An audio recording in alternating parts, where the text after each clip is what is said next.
So guys, palita ngayon dito sa San Mia sa pagitan ng Block 12 at Block 10 at Block 9. Bahang-baha po. At Block 11 po. Ayan.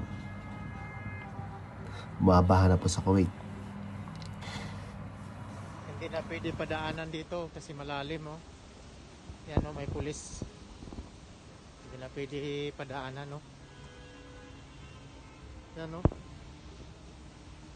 Nako. Hindi na pwede padaanan dito. Sa banda. Malalim. Papunta ng Red Tag. Yan, oh. Kasi, oh. Malalim na.